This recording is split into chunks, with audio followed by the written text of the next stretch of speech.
जय हिंद एवरीवन। मैं सुनील सम्राट। आज हम आपको पढ़ाने वाले हैं भारत शासन अधिनियम 1935 के बारे में। तो आइए स्टार्ट करते हैं पढ़ना।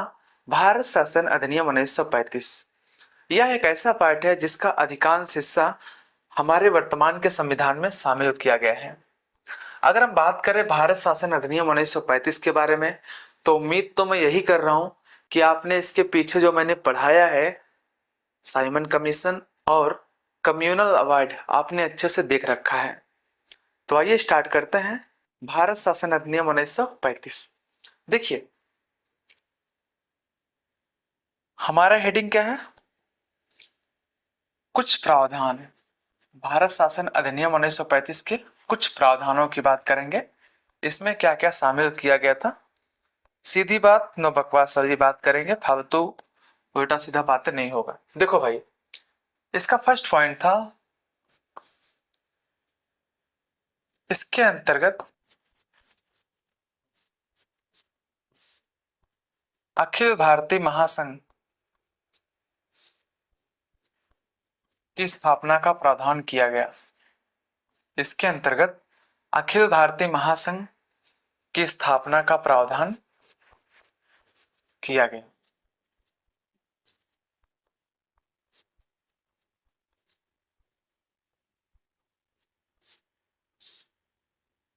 अखिल भारतीय महासंघ की स्थापना का प्रावधान किया गया। और क्या कहा गया, थोड़ा इसको समझने का प्रयास करते हैं। अखिल भारतीय महासंघ की स्थापना का प्रावधान क्या होता है?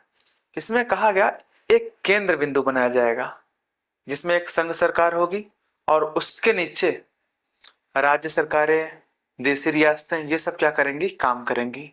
समझे कि नहीं?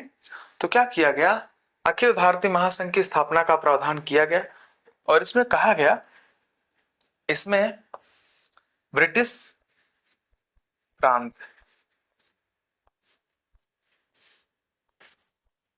कितने ब्रिटिश प्रांत थे उस समय? 11 ब्रिटिश प्रांत थे। इसमें 11 ब्रिटिश प्रांत, 6 कमिश्नरी प्रांत,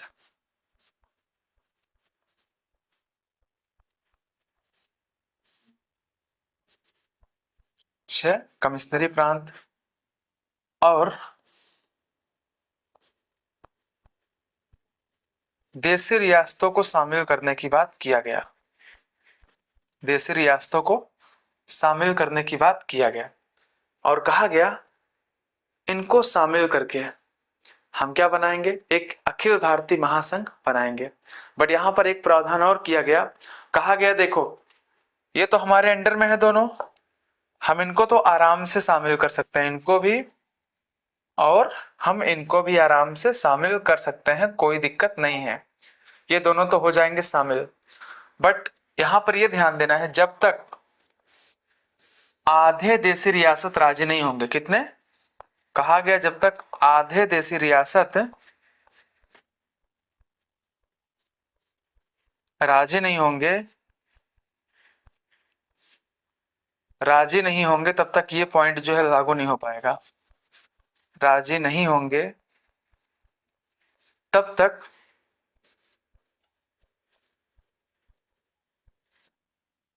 अखिल भारतीय महासंघ, अखिल भारतीय महासंघ नहीं बनेगा। बात समझे कि नहीं? और ध्यान देना, राजे रजवाड़े जो आराम से अच्छा खासा एंजॉय कर रहे थे, वो क्यों चाहेंगे इसमें शामिल होना? किसी के अंडर में होना क्यों चाहेंगे ये? तो इतना समझना, राजे रजवाड़े ने इसमें भाग नहीं लिया। इन्होंने कहा नहीं भाई, हम ऐसे ही बढ़िया हैं, हम किसी के अंडर में काम क्यों करेंगे। और जानते हैं, जब ये इसमें शामिल नहीं हुए तो ये पूरी की पूरी जो प्लानिंग थी नहीं, ये हो गया क्या? ये हो गया फेल। ये प्लानिंग क्या हुई? ये प्लानिंग हो गया फेल, हो गया, ये असफल हो गया ये।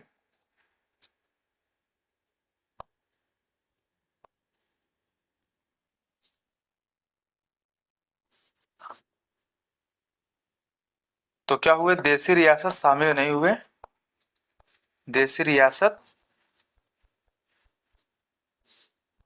शामिल नहीं हुए, देशी रियासत शामिल नहीं हुए, जिस वजह से या इसी वजह से अखिल भारतीय महासंघ लागू नहीं हो पाया। अखिल भारतीय महासंघ लागू नहीं हो पाया, नहीं हो पाया। बात समझ में आ गई नहीं? स्क्रीनशॉट ले सकते हैं आप, कोई दिक्कत नहीं है। अब आइए बात करते हैं कुछ और पॉइंट की, थोड़ा सा हमको यहां पर समझना है। अगर हम बात करें पॉइंट नंबर सेकंड की, अगर हम बात करें पॉइंट नंबर सेकंड की, तो क्या किया गया? पॉइंट नंबर सेकंड आपका था, कहा गया देखो, जो राज्यों में द्वैत शासन है ना, इसको समाप्त किया जाए। क्या कहा गया? कहा गया राज्यों के द्वैत शासन को समाप्त किया जाए। राज्यों के द्वैत शासन को समाप्त करके को समाप्त करके केंद्र में द्वैत शासन स्थापित किया जाए। हमने आपको द्वैत शासन के बारे में बताया था, क्या होता है द्वैत शासन? केंद्र में द्वैत शासन स्थापित किया जाए।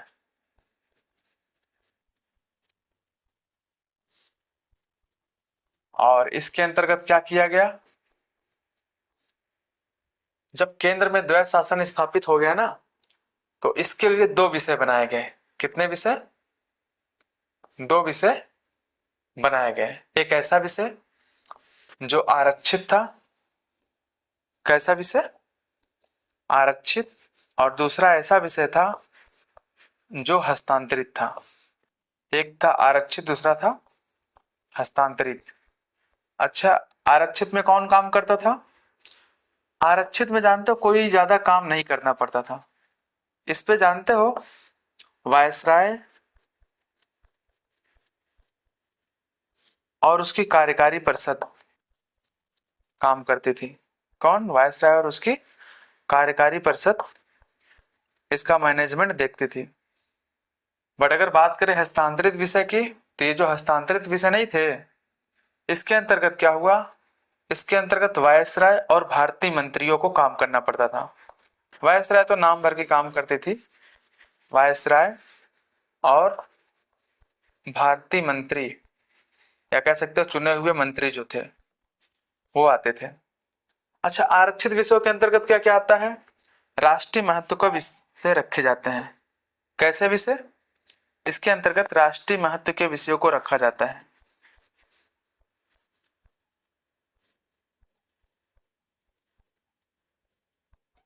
इसके अंतर्गत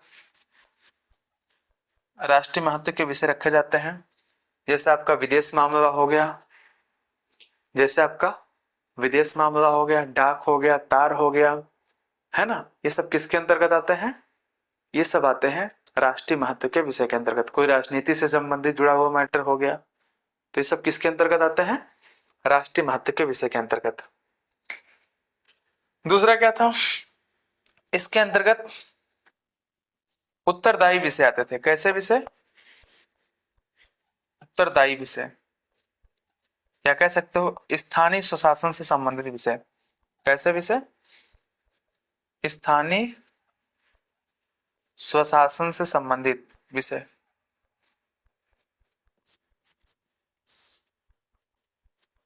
स्वशासन से रिलेटेड विषय, जैसे शिक्षा हो गया, स्वास्थ्य हो गया। इसको भी नोट कर लेते हैं।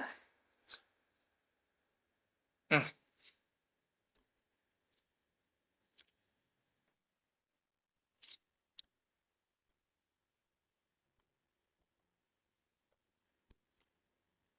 इधर जैसे हो गया आपका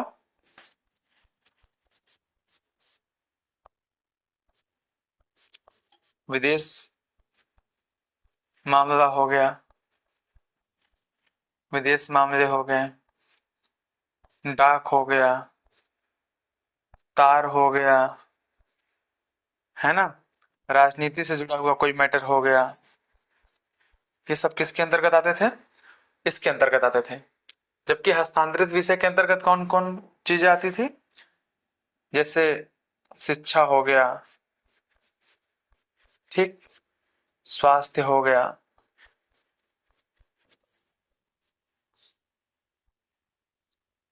स्थानीय व्यवस्था हो गई, ये सब इसके अंतर्गत आते थे। बात समझ में आ गई? स्क्रीनशॉट ले लेना, बहुत जरूरी है ये। अब आइए इसके नेक्स्ट पॉइंट की बात करते हैं। इसके अंतर्गत क्या किया गया? कहा गया केंद्र और प्रांतों के बीच में शक्तियों के बंटवारे की बात की गई। क्या पॉइंट कहा गया? कहा गया केंद्र और प्रांतों के बीच में शक्तियों के बंटवारे की बात की गई।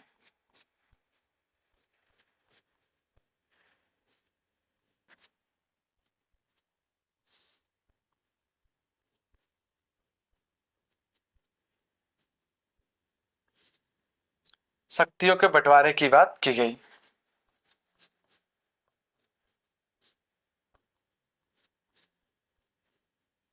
यानी कि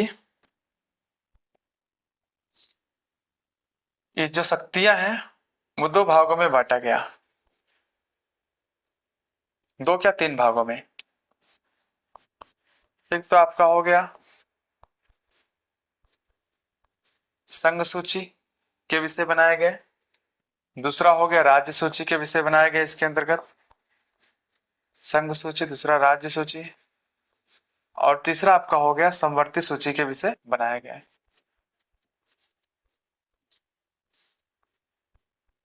यानी कि संघ सूची का विषय जिस पर संघ काम करता, राज्य सूची का विषय जिस पर राज्य को काम करना था, समवर्ती सूची का विषय जिस पर दोनों कानून बना सकते थे।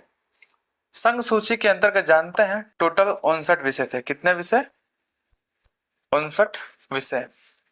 राज्य सूची के अंतर्गत टोटल 54 विषय थे। कितने विषय? 54 विषय। और समवर्ती सूची के अंतर्गत टोटल 36 विषय थे। कितने विषय? 36 विषय थे। ये बात आपको दिमाग में रख करके चलना है। शक्तियों के बंटवारे की बात की गई। कहा गया शक्तियां जो है टोटल जो है तीन भागों में बांटे जाएंगे। संघ सूची जिसके अंतर्गत टोटल 59 विषय थे, राज्य सूची जिसके अंतर्गत टोटल 54 विषय थे, और समवर्ती सूची जिसके अंतर्गत टोटल 36 विषय थे। और क्या कहा गया? एक नोट यहां पर बताया गया। कहा गया देखो,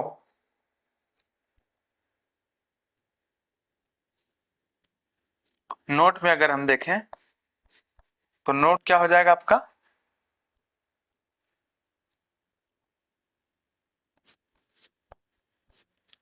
नोट में क्या किया गया? कहा गया देखो, ऐसे विषय जो किसी में नहीं आते हैं, ना तो संघ में आते हैं, न राज्य में आते हैं, न समवर्ती में आएंगे, इन्हें अवशिष्ट सूची के विषय कहा जाएगा। कैसा विषय कहा जाएगा? अवशिष्ट सूची का विषय कहा जाएगा। और कहा गया अवशिष्ट सूची के विषय, अवशिष्ट सूची के विषयों पर कानून बनाने का अधिकार किसका होगा?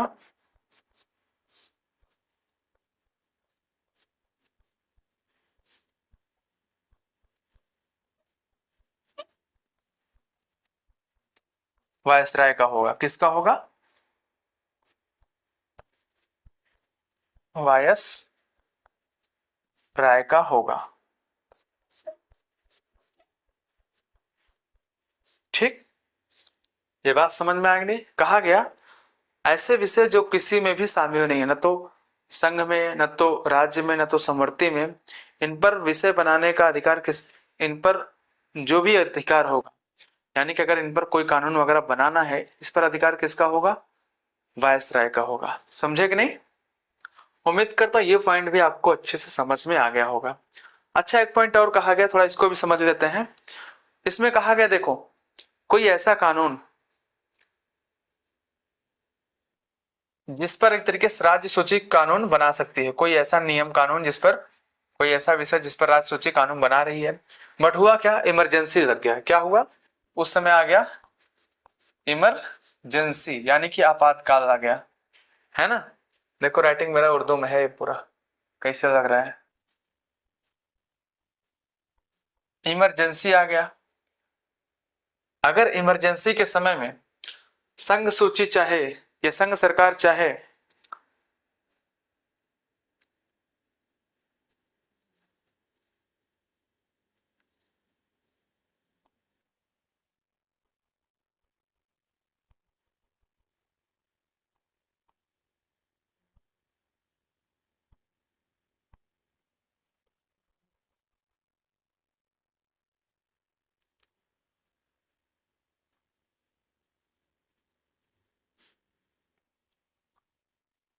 यहां पर एक बात और कहा गया मान के चलो इमरजेंसी आ गया है, क्या लगा है, इमरजेंसी, आपातकाल लगा है, और उस आपातकाल के समय संघ सरकार चाहे तो राज्य सूची के विषयों पर कानून बना सकती है। कौन? संघ सरकार चाहे तो राज्य सूची के विषयों पर कानून बना सकती है, कोई भी दिक्कत नहीं होगा। ठीक है, तो आइए बात करते हैं नेक्स्ट पॉइंट की। नेक्स्ट पॉइंट है अपना, इसी के अंतर्गत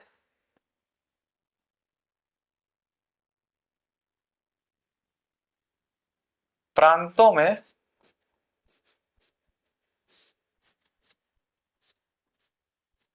उत्तरदायी सरकार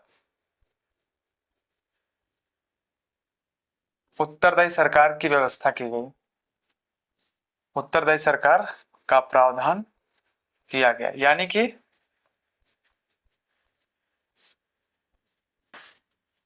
मंत्रिपरिषद जो भी कहेगी, मंत्रिपरिषद के आधार पर या मंत्रिपरिषद के सिफारिश पर जो गवर्नर होगा वो काम करेगा। कौन? गवर्नर मंत्रिपरिषद के सिफारिश पर काम करेगा। समझ में आया कि नहीं? नेक्स्ट पॉइंट की अगर हम बात करें तो नेक्स्ट पॉइंट है अपना, इसी एक्ट के अंतर्गत 1858 में बनाए गए, 1858 में राज्य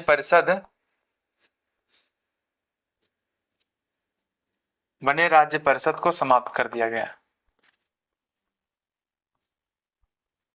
राज्य परिषद को समाप्त कर दिया गया। ओके, नेक्स्ट पॉइंट क्या कहा गया? नेक्स्ट पॉइंट ये बताया गया कि एक संघीय न्यायालय की स्थापना होगी। किसकी स्थापना होगी? एक संघीय न्यायालय की स्थापना होगी। और ये जो न्यायालय था नहीं, ये अपीलीय न्यायालय था। कैसा न्यायालय था? ये जो है अपीलीय न्यायालय था।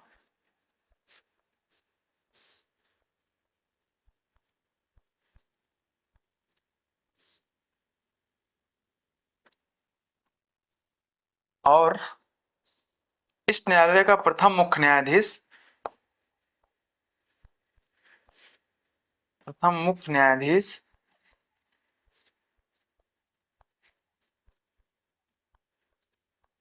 सर मोरिस ग्वेयर था। कौन था? Sir Maurice Gwyer. और इस कोर्ट की स्थापना, ये जो कोर्ट है नहीं, ये जो न्यायालय है, इसकी स्थापना 1 अक्टूबर 1937 को हुआ। कब हुआ? 1 अक्टूबर 1937 को हुआ। बात समझ में आया? स्क्रीनशॉट ले लीजिए इसका। अब बात करते हैं नेक्स्ट पॉइंट का। इसके अंतर्गत क्या किया गया? प्रांतों में या प्रांतीय स्वायत्तता, यानी कि प्रांतों को आजादी देने की बात की गई। प्रांतीय स्वायत्तता का प्रावधान किया गया। का प्रावधान कब किया गया? प्रांतीय स्वायत्तता का प्रावधान 1937 में किया गया और 1939 में समाप्त कर दिया गया। 4 दिन की चांदनी फिर अंधेरी रात। प्रांतों को कहा गया आपको जो है आजादी दी जाएगी, बट कब तक? 4 दिन तक, 2 वर्षों तक चला, उसके बाद फिर ये जो है समाप्त कर दिया गया। और इसी एक्ट के अंतर्गत जानते हैं मताधिकार का विस्तार किया गया। मताधिकार का विस्तार, यानी कि 10% लोगों को वोटिंग राइट प्रोवाइड किया गया। कितना परसेंट? 10% व्यक्तियों को वोटिंग राइट प्रोवाइड किया गया। बात समझ में आ रहा है नहीं? और इसी एक्ट के अंतर्गत बर्मा को भारत से अलग कर दिया गया, यानी कि म्यांमार को भारत से अलग कर दिया गया। म्यांमार को भारत से सेपरेट कर दिया गया। ठीक। और एक पॉइंट और समझना, इसी एक्ट के अंतर्गत भारतीय खजानों को मेंटेन रखने हेतु एक केंद्रीय बैंक की स्थापना किया गया। एक केंद्रीय बैंक की स्थापना किया गया जिसका नाम था RBI, reserve bank of India. अगर हम बात करें नेक्स्ट पॉइंट की, तो नेक्स्ट पॉइंट आपका है, टोटल 11 ब्रिटिश प्रांत थे। कितने प्रांत थे? 11 ब्रिटिश प्रांत थे। और ये जो ब्रिटिश प्रांत थे ना 11, इनको दो भागों में बांटा गया था। एक ऐसे प्रांत थे जहां पर द्विसदनीय व्यवस्था थी। कैसी व्यवस्था? द्वि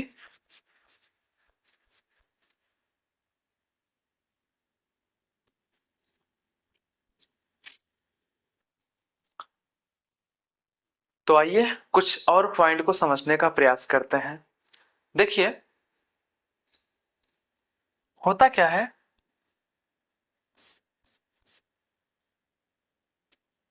आपको पता है टोटल 11 ब्रिटिश प्रांत थे। कितने? 11 ब्रिटिश प्रांत थे।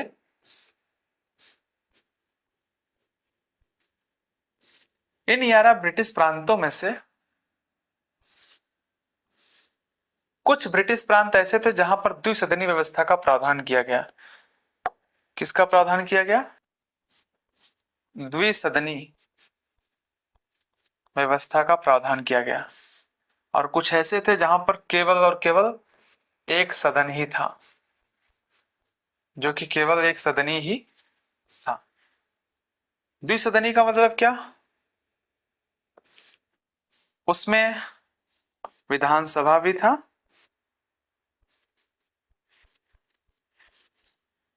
और विधान परिषद भी। विधानसभा के साथ साथ विधान परिषद की भी व्यवस्था थी।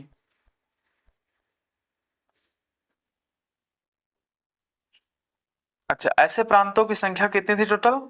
ऐसे प्रांतों की टोटल संख्या थी 6। और ये 6 प्रांत कौन कौन से थे? ये 6 प्रांत आपके थे मद्रास, बंबई, बंगाल, संयुक्त प्रांत,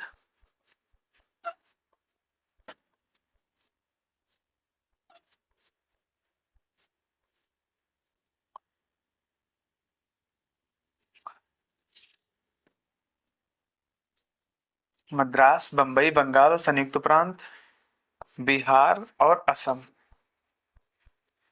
ये 6 क्षेत्र ऐसे थे जहां पर दो सदन था। दो सदन का मतलब क्या? एक तो था आपका विधानसभा, दूसरा था आपका विधान परिषद। बात समझ में आएगी नहीं? बट अगर बात करें ऐसे कौन कौन से प्रांत थे जहां पर केवल एक सदन था, तो इसके अंतर्गत क्या क्या आएगा? उड़ीसा आ जाएगा, उत्तरी पश्चिमी सीमा प्रांत आ जाएगा, उत्तरी पश्चिमी सीमा प्रांत का क्षेत्र आ जाएगा, उड़ीसा, उत्तरी पश्चिमी सीमा प्रांत, सिंध आ जाएगा,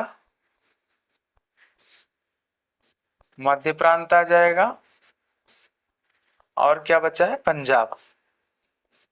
ये क्षेत्र इसके अंतर्गत आ जाएंगे। बट जानते हैं, थोड़ा सा आपको एक बात और समझ में रखना है, याद रखना है।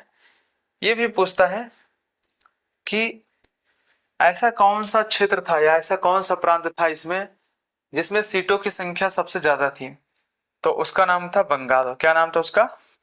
बंगाल। जिसमें सीटों की संख्या कितनी थी? 250 के आसपास थी। कितना थी? 250 थी। और ये भी पूछ सकता है कि ऐसा कौन सा जगह था या ऐसा कौन सा प्रांत था जहां पर सीटों की संख्या सबसे कम थी। तो आप क्या बताएंगे? आप बताएंगे पंजाब। कितना था? 50 मात्र।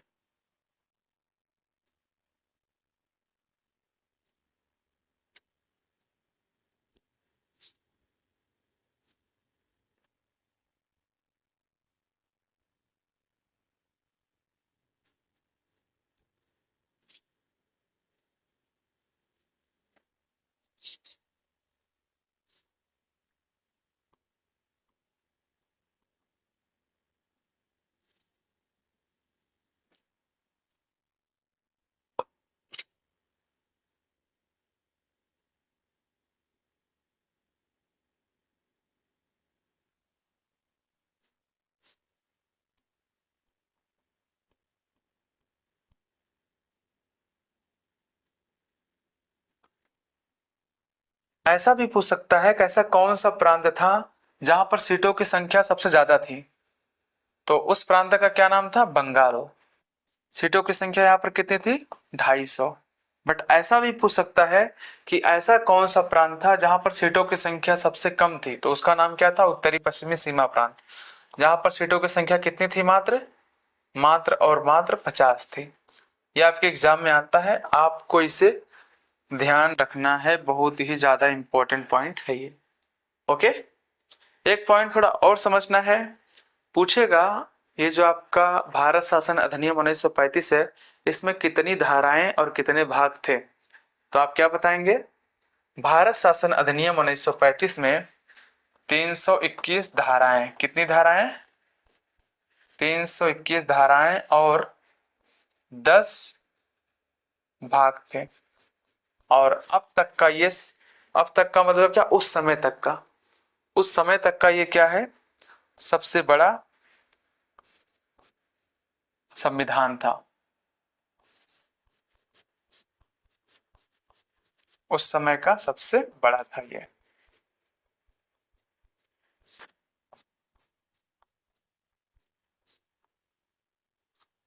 उम्मीद करता हूँ ये पॉइंट आपको अच्छे से समझ में आया होगा।